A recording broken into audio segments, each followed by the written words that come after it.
Hello and welcome back to my channel. So happy to have you here. I'm Dee, this is RHE London. We specialise in hair extensions, specifically Slavic hair extensions, and I'm here to answer all your hair extension needs. So let's get into it. What to expect during a consultation. So when you come to see me, you're obviously thinking about my hair, I want to go longer, and I'm worried about what it will look like, and I need to speak to someone who knows what they're talking about. That's completely okay.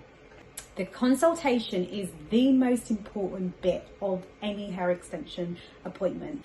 If you don't know what you want, I'm here to make sure that we collaboratively work our way through it so that we know what the end result should look like, what tone you want to go for, and what colour you want to go for, and what look ultimately we're trying to achieve. So we've got to be on the same page. If we're not on the same page, we can't really move forward. First and foremost, we need to think about tone. What do I mean by ash? I mean cold tones.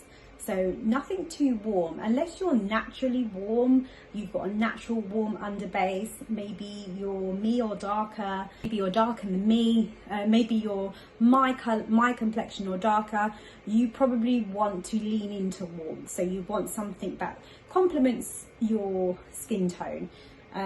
If you're of a more Caucasian background, you're probably going to be leaning, unless you're a natural born redhead, you're going to lean more into an ash tone, especially if you're blonde. As you can see, if I hold up blonde,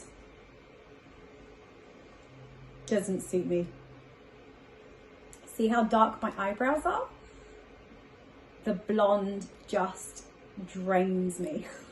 Once we've established how long we're going to go, how thick we're going to go, and what texture we are, along with the tone, then we can think about method. So these babies are clip-ins. Now my real hair, so my real hair is underneath here somewhere, but my real hair is very, very curly. I don't know if you can see that. See how curly my hair is? Super duper curly. Now these extensions aren't an exact match. They're a little bit looser, but they're close enough. They're close enough for me to go, do you know what, this is my hair, and you can't really tell. So we want to get the closest match possible, especially texture wise, so that it looks like your own hair. Now these are clips, but they can very easily be converted into weave, bonds, anything really. There's no right or wrong method for your hair. So how do you choose the method?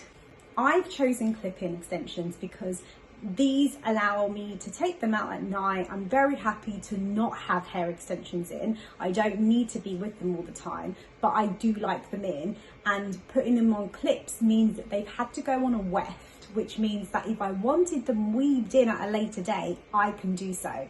So this works really well for me.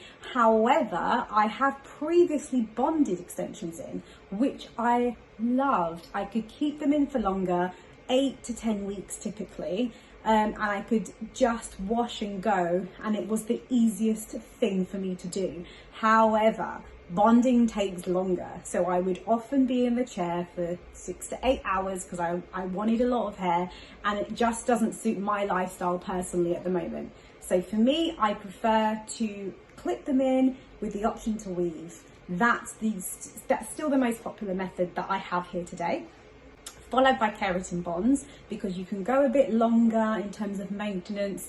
They're super easy to put up, so that's another thing. If you want to just put it up on top of your head, not as easy with the weave. You have to kind of do it a bit looser, but that's okay.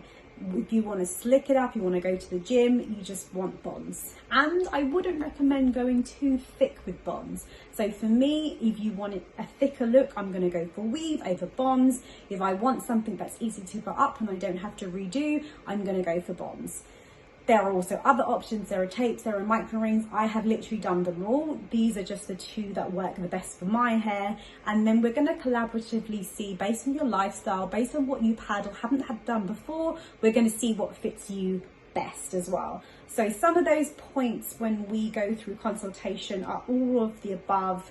and any questions that you're going to have on top of that, we're going to answer in terms of cost and time and whether or not it'd be suitable for your lifestyle. So consultations are always something you should come to first.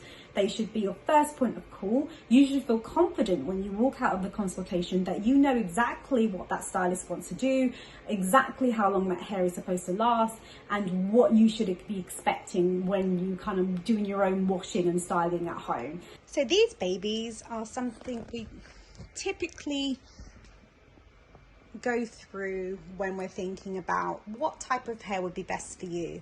So we've got everything from the silky straight and blonde to the mid-range ash colors to the wavy ash colors, and then we're scaling right down to almost black.